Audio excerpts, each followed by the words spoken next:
let's talk about how to prepare impromptu speeches.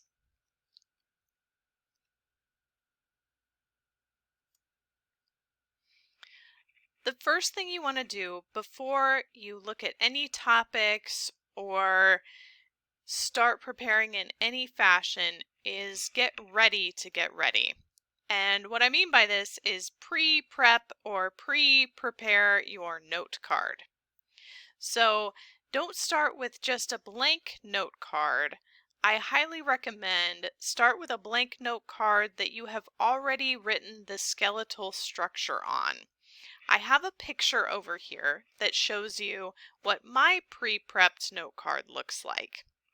So I would recommend writing in AGD means A or D, preview, 1, transition, 2, transition, 3, wrap up, and drawing that long arrow.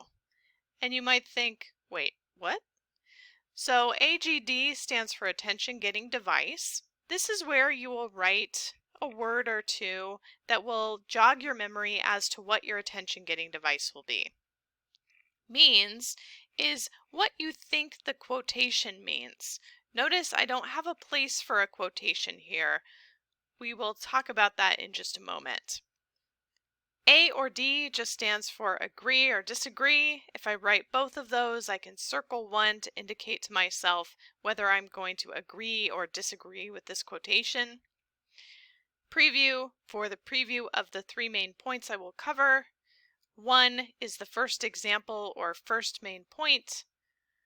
Then a transition to remind me to review the first example, preview the second example. 2 for second example or main point. And then a transition that will review the first and second points and preview the third point. And finally 3 for third example or third point, which is followed by wrap up, which could also be called a review of main points. And my arrow reminds me that my conclusion is essentially my introduction backward. So let's walk through what we would fill in on this note card if we were preparing this impromptu speech. So we've got our note card pre-prepared. We have the skeletal outline on it. Now we are going to choose our quotation. Typically, you will be given 3 quotations to choose from or 3 topics to choose from. In this case, I have 3 quotations to choose from. The first one is, normal is an illusion. What is normal for the spider is chaos for the fly. Charles Adams. The second quotation is, fear rules almost every newsroom in the country. Dan Rather. And finally, I never see failure as failure, but only as a learning experience. Tom Hopkins. There's no right or wrong answer on which quotation you choose. Pick only one. Do not try to give an impromptu speech on all 3 quotations or 2 out of 3 quotations or on a quotation that is not listed in the quotations that you have been provided. Choose the quotation that you want to speak about. Usually you want to throw out any quotation that seems too wordy or hard to understand. So I have put a green arrow next to the third quotation. I never see failure as failure, but only as a learning experience, because that's the one that makes the most sense to me the quickest. So once I've chosen my quotation, I'm going to decide what that quotation means. Again, there's not a right or wrong answer here. You can decide it means any number of things, but let me give you a few guidelines that might help you with your interpretation. Keep this interpretation or meaning of the quotation concise. 1 to 3 words is ideal, but definitely no more than 5 words. You don't want your interpretation of the quotation to become a paragraph or 2. Save that for your main points. Next, don't interpret one quotation with another famous quotation. So this quotation that we have is, "I never see failure as failure, but only as a learning experience," by Tom Hopkins. There may be another famous quotation that you think relates to it. So for example, I've heard the old adage, "There is no can't, only try," or things close to that that I might think are related to this quotation. I don't want to confuse my audience by having multiple famous quotations. I'm going to keep that quotation and then interpret it with my own words, hopefully shorter and simpler. Additionally, if it's possible, make your interpretation action-oriented. This will help later if you have an action-oriented rather than observation-oriented quotation. So write down your interpretation, and you don't have to write down the entire quotation unless you really want to. You'll notice in my photo, I have my pre-prepped note card, and then I did write my quotation on a separate piece of paper. If you are in class, you might be handed a piece of paper with 3 quotations on it. You can simply use that piece of paper in your hand. If you are accessing quotations online, you might print those quotations, or as you can see from my picture as I did, I simply wrote my quotation on a separate note card, and I can have that separate. I can also put it on my note card between the attention-getting device and the meaning. That's completely up to the speaker what they want to do. And then I'm going to decide whether I agree or disagree with my quotation. So in this example, "I never see failure as failure, but only as a learning experience." I believe that Tom Hopkins is trying to tell us that instead of looking at failure as the end of something, maybe we should look at it as a reason to move on to something else. Now that's a long interpretation. So what is the essence of what he's telling us? What's sort of the bottom line? I'm going to say, I think he's telling us that we should keep trying. So literally the 2 words "keep trying" become my interpretation. And I'm going to go ahead and agree with Tom Hopkins that we should indeed keep trying. And this is primarily because I think it's going to be easier to come up with examples of people who kept trying and succeeded than people who kept trying and just kept failing. Especially if I'm looking for examples from history or books or movies or television, which we'll see in a moment. All right, so stick with me here. Let me use some examples to help explain my point. So I've decided that my meaning is keep trying, and I've decided I'm going to go ahead and agree with the quotation, which you can see from what I've filled in on my note card.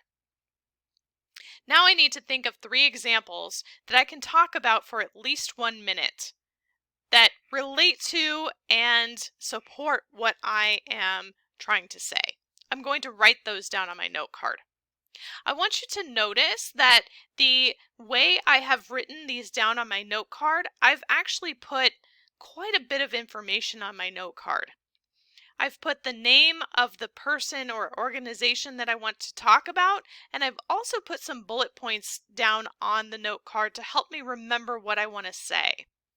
That's what I need to do as a beginning impromptu speaker. Now, if I've been doing this for years, possibly in competition, I may only write down the name of the example and nothing else. But until I get there, I'm going to jot a couple of notes to myself. You might notice that these are not full sentences. I could not read these aloud as they appear on the note card and make sense. That's fine. Your note card only needs to make sense to you. These need to not be personal examples. They should be concrete, specific examples that support the main thesis in your speech, like historical events, famous people, movies, books, songs, TV shows, theories, etc. And you want to come up with these before you come up with what is going to go in your introduction. So the 3 examples I've come up with are Fannie Lou Hamer, The Street Transvestite Action Revolution, and Edmonia Lewis. So each of these examples are people who kept trying. Fannie Lou Hamer was the youngest of 20 children. She grew up working on with her parents picking cotton. Um, she was an African American woman who was living in the 50s when she was married, and she was actually forcibly sterilized, which unfortunately was practiced at that time, and she ended up adopting two daughters since she couldn't make children of her own. And she fought hard for the right to vote, and even after the right to vote was enabled for African Americans, she continued fighting discrimination and voter oppression. So this is a woman who's an example of someone who kept trying against all odds, kept trying, kept trying, kept trying. My two other examples have similar stories of continuing to try and helping other people who have been historically oppressed. And you can look those up if you'd like. Once I have my three examples written down on my note card, I want to come up with my attention-getting device. Ideally, my attention-getting device is a more fun, lighthearted kind of an example. It does need to be another example. It needs to relate to the topic, but you want to come up with it last because it would be better to start out with something really general like we've all tried and failed, and then have a really strong speech following that, than to have a really strong attention getting device and maybe only two main points or only one main point. And if you need to, go ahead and fill in the connectives, which means preview, transitions, and wrap up on your note card so that you don't forget to do them. You might even use other means of making your note card easily understandable to yourself, like highlighting, circling, underlining certain things, perhaps putting a star or a smiley face. Write to yourself that you need to move on each transition, things like that. So I've selected as my attention getter the little engine that could. And I would start my speech something like, I think I can, I think I can, I think I can.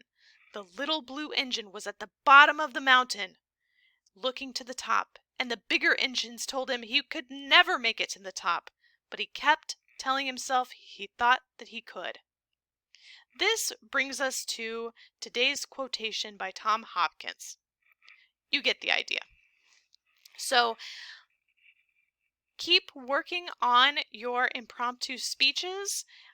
If it's too hard to get up and give an impromptu speech right away, you might give yourself some time to do some practice preparations first. And then once the preparation gets within time, remember you need to do it in 2 minutes, then you can move on to actually standing and moving on transitions and going ahead and delivering those practice impromptu speeches. At first, this is going to feel very hard. It's not an easy skill, but please stick with it and keep trying, just like our example impromptu suggests, because once you start mastering this skill, two things are going to happen simultaneously. One, this is going to get easier, and at the same time you're going to get better, and I think you're going to see that this skill has application across many different situations, both in school, out of school, socially, academically, professionally.